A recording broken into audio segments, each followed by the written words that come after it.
नमस्कार, आप देख रहे हैं प्रदेश का सबसे भरोसेमंद news channel India news Uttar Pradesh Uttarakhand और आपके साथ मैं अभिषेक पांडे। वक्त हो चला है आज की बड़ी खबर पर चर्चा करने का। खबर बरेली की है, जहां पर हाईवे पर बस रोककर नमाज पढ़ी गई। बरेली के कौशाम्बी जा रही बरेली डिपो की एसी बस में बैठे यात्रियों ने बस रुकवा कर बीच सड़क पर नमाज पढ़ी। हाईवे पर नमाज पढ़ने का वीडियो अब वायरल होने लगा है और इसके बाद यूपी परिवहन निगम में हड़कंप मच गया है। शनिवार की शाम 7 बजे बरेली से एसी बस जनरथ कौशाम्बी के लिए रवाना हुई थी। तभी सैटेलाइट बस स्टैंड से बैठे यात्रियों ने परिचालक और चालक से नमाज पढ़ने के लिए बस को रुकवा दिया और बीच सड़क पर ही दोनों युवक नमाज अदा करने लगे, जिसके बाद बस में बैठे यात्रियों ने हंगामा शुरू कर दिया और उसका वीडियो बनाकर वायरल कर दिया। वीडियो वायरल होने के बाद आरएम दीपक चौधरी ने मामले की जांच के बाद चालक और परिचालक दोनों को हटा दिया। संविदा पर रखे गए परिचालक मोहित यादव की सेवाएं खत्म कर दी गई और चालक कृष्णपाल सिंह को सस्पेंड कर दिया गया है। बड़ा सवाल यहां पर यह उठता है कि जगह जगह पर मस्जिद है तो सड़क पर नमाज क्यों? सार्वजनिक जगहों पर खासकर सड़क पर नमाज पढ़ना कानूनन अपराध है।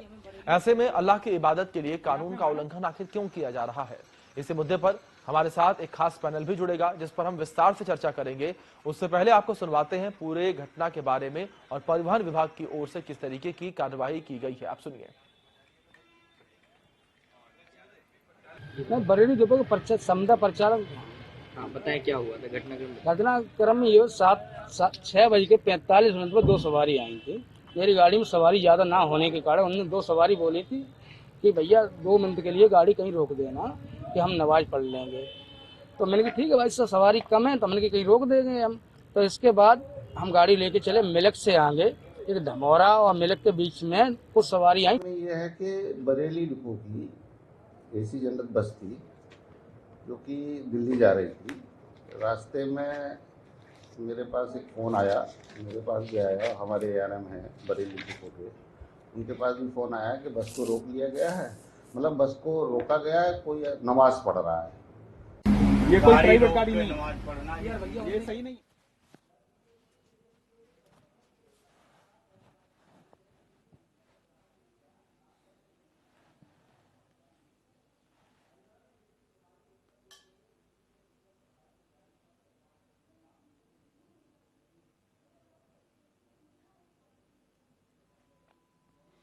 तो यहाँ पर तस्वीरें भी आपने देखी और बयान भी आपने सुना किस तरीके से बस को बीच रास्ते में रुकवाया गया नमाज अदा करने के लिए। लेकिन जिस तरीके से ये पूरा मामला सामने आया, जिस तरीके से तस्वीरें सामने आई हैं, इन तस्वीरों के सामने आने के बाद, इस पूरे मामले के सामने आने के बाद ये मामला अब कहीं ना कहीं तूल पकड़ता हुआ नजर आ रहा है। पूरे मामले को लेकर सियासत जो है प्रदेश में वो देखने को मिल रही है कि किस तरीके से बस को बीच रास्ते में रोक दिया गया। ये कहीं ना कहीं सुरक्षा के साथ भी खिलवाड़ की बात जो है कही जा रही है कि अपने आप में सुरक्षा के साथ ये खिलवाड़ किया गया है। और ये भी कहा जा रहा है कि जिस तरीके से बस को बीच रास्ते में रुकवाया गया है, ये कहीं ना कहीं कानूनी अपराध भी है। बीच रास्ते में नमाज पढ़ना भी कानूनी अपराध है। तो ऐसे में इस पूरे मामले को लेकर विरोध जो है वो देखने को मिल रहा है और बयानबाजियां जो है वो भी लगातार पूरे मामले को लेकर देखने को मिल रही हैं। इसी विषय पर हम चर्चा भी करेंगे, हमारे साथ कुछ खास मेहमान भी जुड़ेंगे। लेकिन उससे पहले आपको बता दें कि उत्तर प्रदेश परिवहन निगम को लेकर अगर बात करें तो उत्तर प्रदेश परिवहन निगम में कहीं ना कहीं इस पूरे मामले के बाद से हड़कंप मचा हुआ नजर आ रहा है। जैसे ये पूरा मामला उजागर हुआ, जैसे ही वीडियो चर्चा का विषय बनी और वायरल हुई, उसके बाद से परिवहन विभाग जो है वो भी सख्ते में आ गया है। परिवहन विभाग को भी समझ में नहीं आया कि उसे करना क्या चाहिए।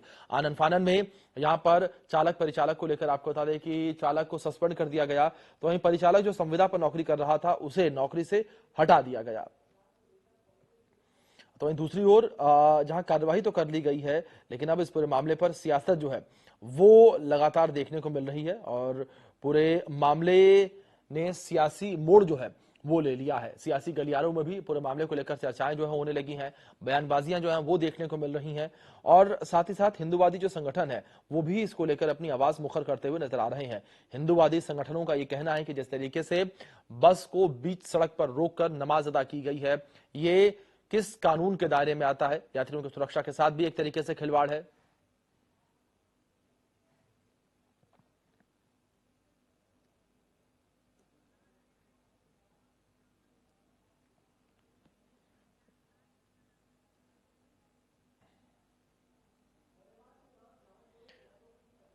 तो यहाँ पर लगातार पूरे मामले को लेकर अब विरोध जो है वो देखने को मिल रहा है। जिस तरीके से तमाम जानकारी हमने आप तक पहुंचाई कि किस तरीके से पूरा मामला जो है वो तूल पकड़ता जा रहा है, किस तरीके से पूरे मामले में विरोध जो है वो देखने को मिल रहा है और लगातार बयानबाजियां जो है पूरे मामले में वो भी सामने आ रही हैं। हिंदूवादी संगठन जो है वो भी खुलकर विषय पर अपनी बात रखते हुए नजर आ रहे हैं और खुलकर विरोध जो है वो इस विषय का कर रहे हैं। जिस तरीके से पूरा मामला सामने आया, हिंदुवादी संगठनों की ओर से कहा जा रहा है कि खुले तौर पर ये सरकार को, प्रशासन को चुनौती देने जैसा है। तो वहीं दूसरी ओर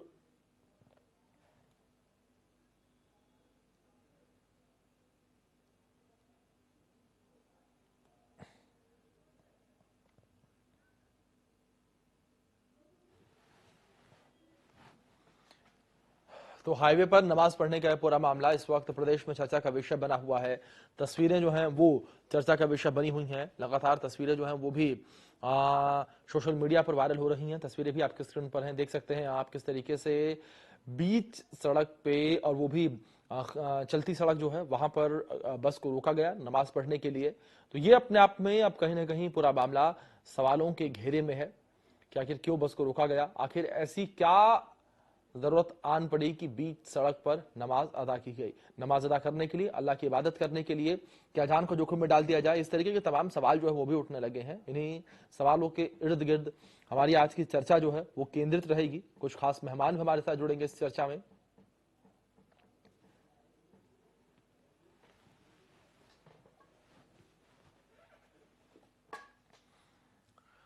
चलिए चर्चा की शुरुआत करते हैं। कुछ खास मेहमान हमारे साथ जुड़ गए हैं, उनका परिचय सबसे पहले आपसे करवा दें। हमारे साथ शिशिर चतुर्वेदी जी जुड़े हैं, प्रवक्ता हैं हिंदू महासभा से।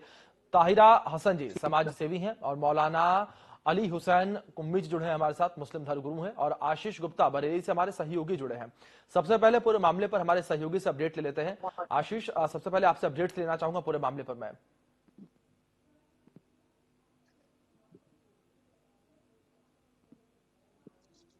देखिए, आपको बताना चाहूंगा कि ये पूरा मामला जो है ये बस में कुछ यात्री थे और उस बस में जो मुस्लिम यात्री थे उन्होंने बस को रास्ते में ही रुकवाकर। चलिए आशीष, कुछ ऑडियो में प्रॉब्लम सामने आ रही है, मैं दोबारा रुक करूंगा आपका। चर्चा में आगे बढ़ते हैं। शिशिर जी, मैं सीधे आपका रुक करूंगा इस बीच। पहला रिएक्शन आपसे चाहूंगा मैं, जिस तरीके से तस्वीरें सामने हैं, तस्वीरें आपने भी देखी हैं। शिशिर जी।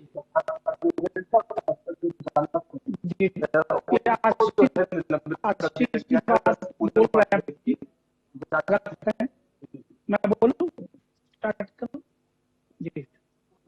हेलो जी शिशिर जी, लगता है कोई ऑडियो में प्रॉब्लम है, आपका रुख मैं दोबारा करूंगा। एक बार हमारी टीम ऑडियो को दुरुस्त कर ले।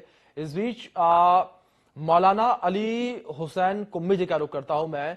मौलाना साहब, जिस तरीके से तस्वीरें आपने भी देखी, तस्वीरें लगातार चर्चा का विषय बनी हुई हैं, पहला रिएक्शन आपका क्या रहेगा इन तस्वीरों को देखकर, इस पूरी घटना को देखने के बाद? देखिए, ऐसा है कि नमाज पढ़ने के लिए कोई जगह या कोई ज़मीन जो है ज़रूरी नहीं है कि मतलब मस्जिद में नमाज पढ़े। अगर वक्त हो रहा है और मुसाफिर जा रहे हैं अपने सफ़र पे और वक्त नमाज आ गया है, तो हो सकता है कि ड्राइवर ने रोक दिया हो गाड़ी और नमाज पढ़ ली हो, तो इसमें कोई बहुत बड़ा मैटर नहीं था। मगर ये जो कुछ सालों से ये चल रहा है मामला कि नमाज नहीं पढ़ सकते हैं, पूजा नहीं कर सकते हैं, ये चीज़ें जो है नहीं होना चाहिए। उत्तर प्रदेश के अंदर खासतौर से चीज़ें देखी जाती हैं और कहीं पर भी ऐसी चीज़ें नहीं आ रही हैं। मान लिए नमाज पढ़ ली तो कोई बुरा काम नहीं ना किया, अल्लाह की इबादत की, भगवान की इबादत की है, ईश्वर की इबादत की है, कोई बुरा काम नहीं किया है। या गाड़ी रोक दी तो उसने कोई गलत काम नहीं किया है। हो सकता है वक्त नमाज हो और आगे नमाज कज़ा हो जाती तो इसलिए ऐसा किया गया होगा। तो इसको विवाद न बनाया जाए, इसको विवाद बनाना बेकार की चीज है। चलिए, मतलब मौलाना साहब, इसको विवाद नहीं बनाया जाना चाहिए। ताहिरा जी, ठीक है, एक रिएक्शन ताहिरा जी का लेते हैं जल्दी से। ताहिरा जी, आपका भी रिएक्शन चाहूंगा इस पर मैं। मौलाना साहब ने कहा है कि इस पूरे मामले को विवाद नहीं बनाया जाना चाहिए और अगर बस रोक दी गई, नमाज अदा कर दी गई है तो कोई गलत नहीं किया गया, कोई गुनाह नहीं किया गया। ताहिरा, मुझे लगता है इसको देखा जाना चाहिए, ये कौन लोग हैं। मैं नहीं मानती इस्लाम में ऐसा नहीं है। अगर आप बस में सफर करने वाले लोग अपने ट्रेन में बैठे बैठे पढ़ सकते, ऐसा कुछ नहीं है। जाके घर पे पढ़ सकते और वैसे आप घर जाके पढ़ सकते, ऐसा कोई नहीं है। देखना कि ताहिरा जी मैं एक बार फिर से आपका रुख करूंगा। कुछ ऑडियो में प्रॉब्लम सामने आ रही है, आपकी ऑडियो जो है स्टूडियो तक सही तरीके से नहीं आ रही है। मेरी टीम जो है ऑडियो को ठीक करने का प्रयास कर रही है। इस बीच मौलाना साहब का रुख एक बार फिर से करते हैं। मौलाना जी मैं आपका रुख करना चाहूंगा, जिस तरीके से आपने बातों का जिक्र किया, आपके बात से मैं भी ताल्लुक रखता हूं, लेकिन क्या मौलाना साहब आपको नहीं लगता कि जब हम सफर कर रहे हैं इस तरीके से, हम बीच रास्ते में हैं, तो जो तमाम सुरक्षा के नियम होते हैं उन नियमों की भी पालना के तहत हम नमाज की अदायगी अपने घर पहुंचकर या जब उसका दूसरा समय होता तब कर सकते थे? नहीं, वो हम भी कह रहे हैं वो चीज नहीं सही थी कि मतलब कि नमाज रोकी जाए। बस मान लीजिए बस रोक दी गई है, नमाज पढ़ ली तो ये कोई बहुत बड़ा मैटर नहीं है जी। नमाज हो, इबादत हो, पूजा हो, पाठ हो, अगर किसी का वक्त हो रहा है तो वो कर रहा है। मगर ये नहीं कह रहा हूँ मैं कि मतलब कि वो गाड़ी रोकना, नमाज पढ़ लेना। बेहतर ये था कि घर पहुंच के मस्जिद में जाके नमाज पढ़े, मंदिर में जाके पूजा करे, गुरुद्वारे में जाके इबादत करे, है ना, गिरजाघर में जाके बात करे, जो जगह बनाई गई है। बेहतर तो यही है। अगर ऐसा कर भी दिया गया है तो बगैर तंजीमों को काम नहीं करना चाहिए कि उधम मचाएं, हमारे मुल्क का माहौल खराब करें, देश का माहौल खराब करें। ये अच्छी चीज नहीं है।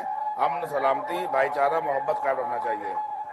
जी बिल्कुल मौलाना साहब, बिल्कुल सही बात आपने कही है, जिस तरीके से कहीं ना कहीं कि भाईचारे के साथ तमाम चीजों को रखना चाहिए। लेकिन जिस तरीके से ये पूरा मामला अब तूल पकड़ता हुआ नजर आ रहा है, पूरे मामले का राजनीतिकरण हो रहा है, इसको लेकर आप क्या कुछ कहेंगे? आपका रिएक्शन इस पर किस तरीके से रहेगा?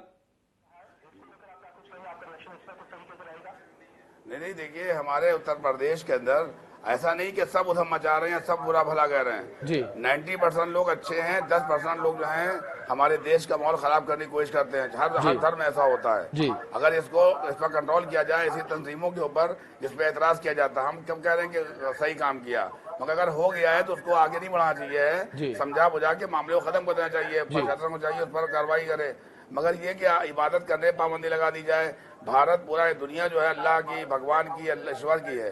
कोई आदमी कहीं पर भी अपनी नमाज, पूजा पाठ सब करने के लिए पूरे तरीके से कोई कानून, अल्लाह के मामले में कौन सा कानून बनाएंगे बताइए आप? मैं जिसने दुनिया खलकी हो, जिसने आसमान जमीन पैदा, जिसने इंसानों को पैदा किया हो, अगर उसकी इबादत कहीं की जा रही है, चाहे किसी भी शक्ल में हो, पूजा पाठ की शक्ल में हो, गिरजाघर की शक्ल में हो, कहीं पर भी हो, तो उस पर एतराज करना मैं समझता हूँ मुनासिब नहीं रहेगा। जी बिल्कुल।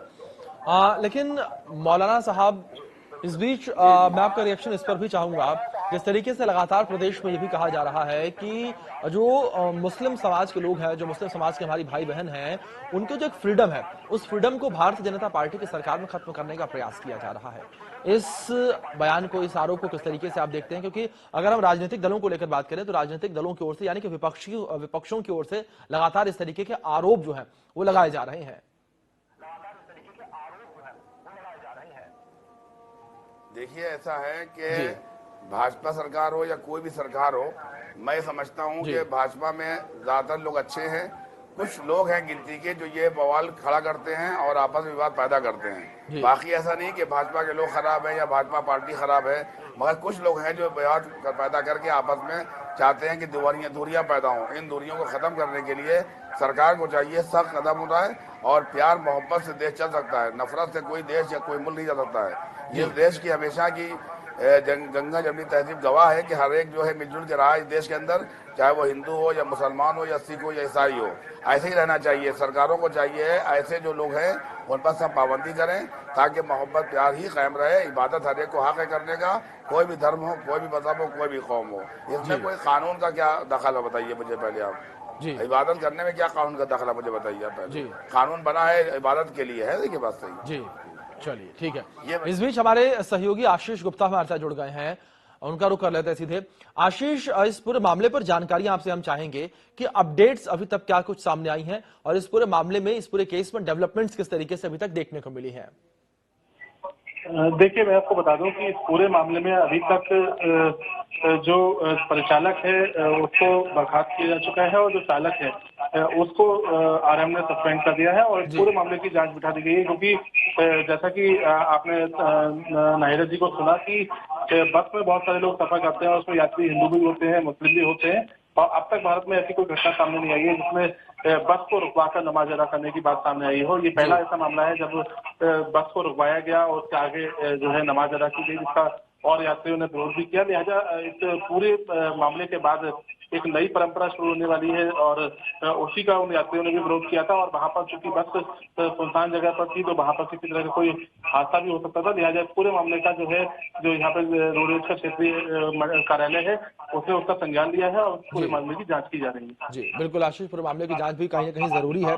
लेकिन आशीष, इस बीच जानकारी आपसे इस विषय पर भी चाहेंगे कि बरेली में इस पूरे मामले के सामने आने के बाद सियासत किस तरीके से गर्माती हुई नजर आ रही है, क्योंकि जाहिर तौर पर जो विपक्ष है, राजनीतिक दल हैं, उन्हें राजनीति करने का एक नया मुद्दा जो है मिला है।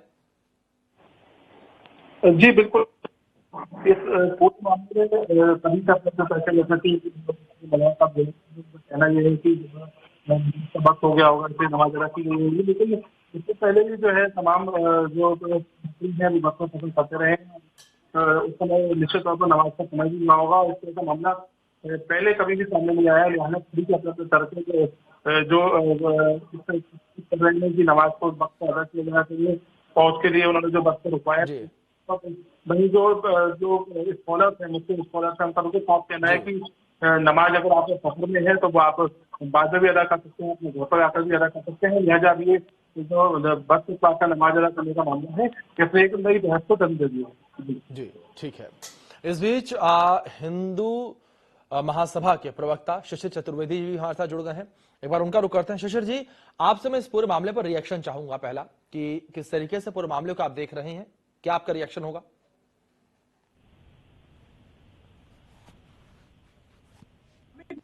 ऐसे हैं जहां पर पढ़ना जो कि इस्लामिक राष्ट्र है, 27 देश, वहां पर पहले से ही प्रतिबंध है, लेकिन वो इस कानून को नहीं मानेंगे।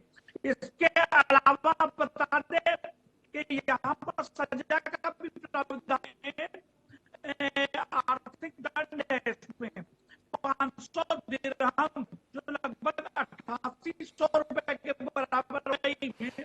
इसके अलावा अरब है, अबू धाबी है और तमाम देश ऐसे जहां पर साजिश है। होता क्या है कि इतना सब कुछ होने के बावजूद ये किसी भी देश के अपना आनंद इनको होता है। देखिए आप किस प्रकार से इन्होंने इनकी मतलब फितरत, कई मंदिर तोड़ते हैं, कई पर ये बुद्ध की प्रतिमाओं को तोड़ देते हैं, कई पर नालंदा देते हैं, उसी तरीके से। जी चलिए ठीक है शिशिर जी, मैं एक बार फिर से आपका रुख करूंगा। मौलाना अली हुसैन जी का रुख कर लेते हैं, हमारे साथ लगातार जुड़े हुए हैं। मौलाना साहब, मैं आपका रुख करूंगा एक बार फिर से। और मौलाना साहब, जिस तरीके से नमाज अदायगी को लेकर बातें सामने आती हैं, इस पर मैं आपसे कुछ जानकारियां चाहूंगा। आप जाहिर तौर पर मुस्लिम धर्म को हम सभी से काफी अच्छे तरीके से जानते हैं कि जिस तरीके से जो 5 टाइम का नमाजी होता है, अगर वो अपनी नमाज इस तरीके से कहीं वो ट्रैवल कर रहा है या कहीं बाहर है कि नमाज अदा नहीं कर सकता है, तो क्या कोई गुनाह, कोई पाप है ये? नहीं, देखिए ऐसा है कि गुनाह तो कुछ भी नहीं है। नमाज जो है वो कज़ा भी पढ़ सकता है, अगर वक्त निकल गया है तो अपने घर पे जाके या मस्जिद में जाके नमाज कज़ा पढ़ सकता है। अगर विवाद का खतरा हो, जैसे अब उत्तर प्रदेश में से मामला देखे जा रहे हैं, तो ऐसे मुसलमानों में भी कई मतलब एक किस्में होती हैं। एक मुसलमान वो होते हैं जो पाबंद होते हैं नमाज के, कि वो जहाँ वक्त आएगा वहाँ पढ़ेंगे। हम लोग जो है शिया समुदाय से हैं, हमारे यहाँ नमाज जो है वो मस्जिद होना चाहिए, वक्त होना चाहिए। सड़कों के ऊपर नहीं पढ़ सकते नमाज, जाके जो नमाज की जगह है हमें वही नमाज पढ़ना है। मगर अब मुसलमानों में बहुत से फिरके ऐसे हैं कि जो वहाँ के ऊपर उनको जहाँ पे वक्त मिलता है और जो टाइम हो जाता है तो वो मजबूर है कि वो नमाज अव्वल वक्त पढ़े। ठीक है ना भाई, इतनी सी बात है। वो एक आध फिरके ऐसे लोग हैं, मगर अगर नमाज पढ़ भी लेते हैं तो कोई गुनाह की बात थोड़ी ना। हमारा देश आजाद मुल्क है, हमारे मुल्क में सब लोग आजाद है, हर धर्म को आजादी है, मंदिरों को भी आजादी है, मस्जिदों को भी आजादी है, कोई धर्म में पाबंदियां कानूनी तौर पे नहीं है। हमें खुश होना चाहिए, अपने भाइयों का ख्याल रखना चाहिए। अगर कोई इबादत कर रहा है तो अल्लाह की बात कर रहा है ना, तो किसी और की बात कर रहा है। कोई पूजा कर रहा है, पाठ कर रहा है, कोई गिरजाघर जा रहा है, कोई गुरुद्वारे जा रहा है, तो इसका मतलब ये है कि उसके ऊपर आप ये कहें कि इसने गलत कर दिया, गलत नहीं कही है, बल्कि अगर उसने गलती, मतलब एक इंसान ने गलती की तो पूरी कौम गलत नहीं होती है, सारे मुसलमान गलत नहीं होते हैं। एक मुसलमान ने कोई ऐसे गुनाह किया है या कोई गलत कर दे तो उसको आप सबको लेके जाएं कि सारे धर्म, मुसलमानों में कितने फिरके हैं आपको बताऊं मैं आपको, एक फिरका थोड़ी ना है, 72 फिरके होते हैं, हर तरह के अलग अलग उनकी इबादत का तरीका है, किसका तरीका क्या है, किसका तरीका क्या है। तो आप कहिए सारे मुसलमान ये काम करते हैं, ऐसा नहीं है। ये वाकया सब एक हुआ है, एक दो वाकया हो जाते हैं इस तरह के उत्तर प्रदेश के अंदर या हिंदुस्तान में, ऐसा नहीं, मुस्तकिल वाकये ऐसे नहीं होते। हमारे बचपन में हमको याद है ट्रेन में जाते थे तो बाकायदा ट्रेन रुकती थी, बाकायदा नमाज पढ़ते थे रेलवे स्टेशन पर, उसमें नमाज पढ़ के आराम से बैठ जाते थे आगे। बास फिरकों में ये कि ट्रेन में नमाज पढ़ लेते हैं, हमारे चलती ट्रेन में नमाज नहीं पढ़ सकते हैं, चलती बस में नहीं पढ़ सकते हैं, मस्जिद होना चाहिए, पाक होना चाहिए, जगह पाक होना चाहिए, अपनी जगह होना चाहिए है गवर्नमेंट की है तो इजाज़त देना पड़ेगी, हमारे क्या शर्तें हैं। और बात फिरके ऐसे हैं जिनको शर्तें नहीं मानते हो, जहाँ नमाज पढ़ने में हम समझते हैं कि वो सही नहीं करते हैं। नमाज की बहुत सी शराइत हैं, ऐसा नहीं कि हर जगह जहाँ दिल जाए नमाज पढ़ ले आदमी, वो भी सही नहीं है, मगर अगर पढ़ लिया गया तो उसको ज्यादा बवाल न बनाया जाए, मेरा मतलब कहने का ये। चलिए, मतलब कुल मिलाकर आपका कहने का मतलब यही है कि इस पूरे मसले का विवाद जो है नहीं बनाया जाना चाहिए। बहुत शुक्रिया आपका चर्चा में शामिल होने के लिए, अपना कीमती वक्त देने के लिए। लेकिन जिस तरीके से हाईवे पर नमाज ये पढ़ी गई है, ये कहीं ना कहीं अब प्रदेश में चर्चा का विषय बनी हुई है और विपक्षी दलों को, राजनीतिक पार्टियों को चर्चा का नया विषय मिल गया है। देखना दिलचस्प यहां पर यह रहेगा कि ये चर्चा कहां जाकर समाप्त होती है। फिलहाल के लिए इतना ही, धन्यवाद।